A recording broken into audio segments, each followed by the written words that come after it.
नमस्कार प्यारे साथियों, आपके अपने यूट्यूब चैनल सुनील एकेडमी में हार्दिक स्वागत अभिनंदन है। प्यारे साथियों, पिछली कक्षा में हमने सिद्ध साहित्य के जो प्रमुख सिद्ध थे हमने उन सबको बारे बारे से पढ़ा। अब यहाँ से हम पढ़ेंगे नाथ साहित्य को, समझेंगे कि नाथ साहित्य आखिर क्यों आया, सिद्ध साहित्य के बाद क्यों इसको रखा गया, क्या कारण हैं, उनकी विशेषताएं क्या हैं, नाथों में 9 नाथ कौन कौन से हैं। अलग अलग विद्वानों ने नाथों के संदर्भ में अलग अलग मत प्रस्तुत किया है। हम उन मतों को भी समझने की कोशिश करेंगे।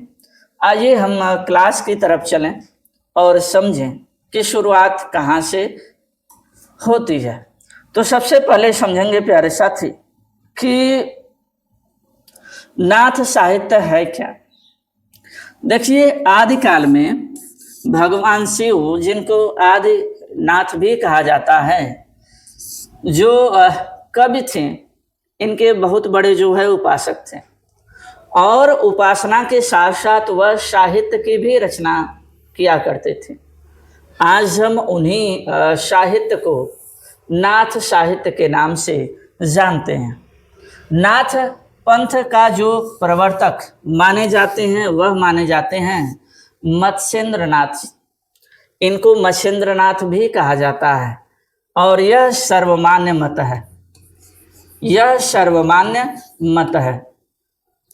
आरपीएससी के एग्जाम में जो नाथ पंथ के प्रवर्तक हैं वो माने जाते हैं गोरखनाथ जी।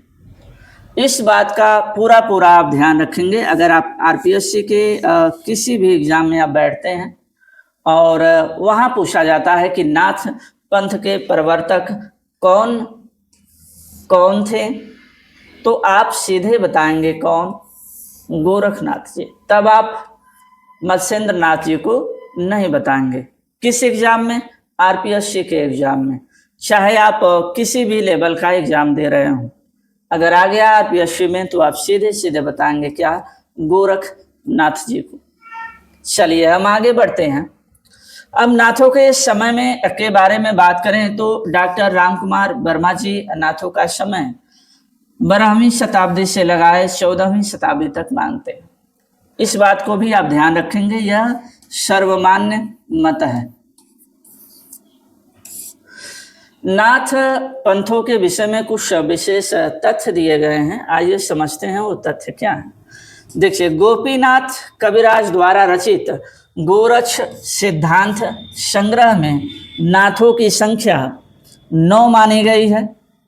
गोपीनाथ कविराज द्वारा जो रचित है वह गोरक्ष सिद्धांत संग्रह है और इसमें बताया गया है कि जो नाथ हैं वो कितने हैं, 9 हैं। कौन कौन से नाथ हैं? नागार्जुन, मल्यार्जुन, भीमनाथ, चरपटनाथ, जालंधरनाथ, जड़ भरत, सत्यनाथ, हरिश्चंद्रनाथ, गोरखनाथ। ठीक है। अब इनको याद कैसे रखेंगे? इनको हम एक ट्रिक के माध्यम से याद रखेंगे। कैसे? आप लिख लेंगे, 2-4 बार लिख लेंगे। क्या शब्द? नाज हस भेगो सजम, नाज हस भेगो सजम, भेगो सजम, नाज हस भेगो सजम। आप लिख लीजिए और एक आध 2 बार बोल भी लीजिए। देखिए, नाज हस भेगो सजम, नाज हस भेगो सजम, नाज हस भेगो सजम। आपको याद हो जाएगा तो आप बताएंगे। ना से क्या? नागार्जुन। ना से क्या? नागार्जुन। ना से क्या? नागार्जुन। ज से क्या हो जाएगा? जड़ भरत। ह से हरिश्चंद्रनाथ, स से सत्यनाथ, भी से भीमनाथ, गो से गोरखनाथ, च से चरपटनाथ, ज से जालंधरनाथ और म से मल्यार्जुन।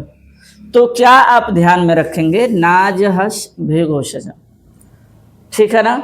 जो गोपीनाथ कविराज जी हैं वो गोरक्ष सिद्धांत संग्रह में इन्हीं 9 नाथों का जिक्र करते हैं। चलिए आगे बढ़ते हैं हम। अब समझते हैं डॉक्टर रामकुमार वर्मा जी नाथों की संख्या कितनी बताते हैं और वो इनके द्वारा जो नाथ हैं वो कौन कौन से हैं।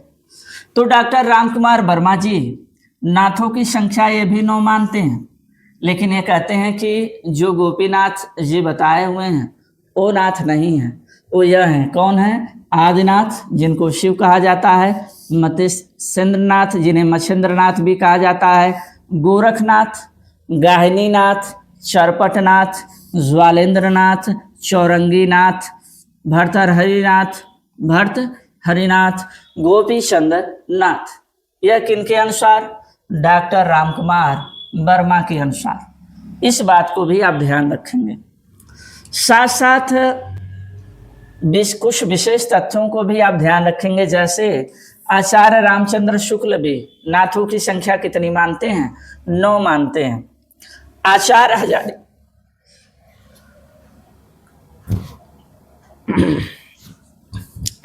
हजारे प्रसाद द्विवेदी ने नाथ पंथ को सिद्ध मार्ग, योग मार्ग, अवधूत मत, योग संप्रदाय आदि नामों से संबोधित किया हुआ है।